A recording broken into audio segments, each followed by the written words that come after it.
Assalamualaikum warahmatullahi wabarakatuh.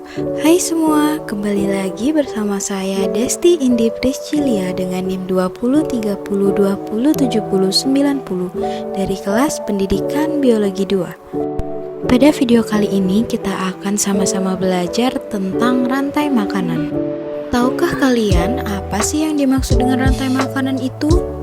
Rantai makanan merupakan suatu peristiwa makan dan dimakan antara makhluk hidup dengan urutan tertentu. Dalam rantai makanan, ada makhluk hidup yang berperan sebagai produsen, konsumen, dan pengurai atau dekomposer. Tahukah kalian apa sih produsen itu? Produsen merupakan makhluk hidup yang dapat membuat makanannya sendiri. Sebagai contoh, semua tumbuhan hijau disebut produsen karena tumbuhan hijau mengalami proses perubahan zat anorganik menjadi zat organik yang disebabkan adanya klorofil pada tumbuhan hijau melalui proses fotosintesis. Selanjutnya, tahukah kalian apa sih yang dimaksud dengan konsumen?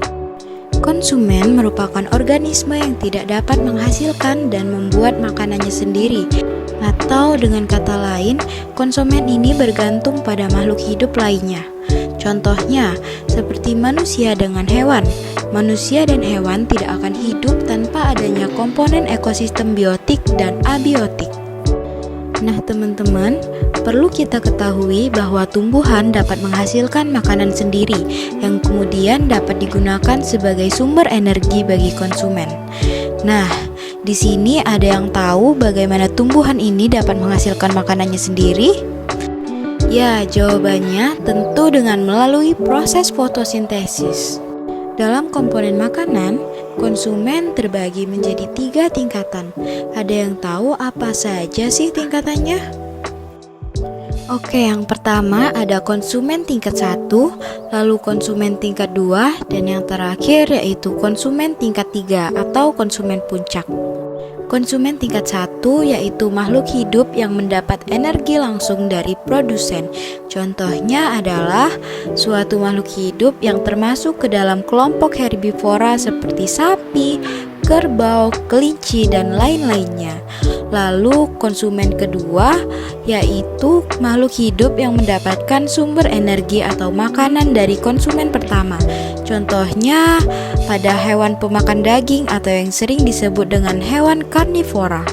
Lalu yang terakhir, konsumen puncak atau konsumen tingkat 3 merupakan makhluk hidup yang mendapatkan sumber energi makanan dengan memakan konsumen tingkat kedua. Contohnya ada pada burung elang, harimau, singa, dan lain-lain. Nah teman-teman, dalam komponen rantai makanan, selain produsen dan konsumen, ada juga yang namanya dekomposer atau pengurai loh. Ada yang tahu apa sih dekomposer itu?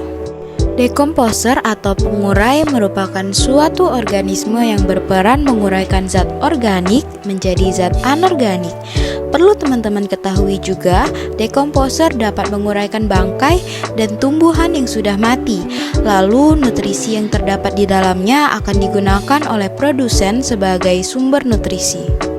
Selanjutnya, kita akan mencoba mengurutkan rantai makanan yang terjadi dalam ekosistem laut.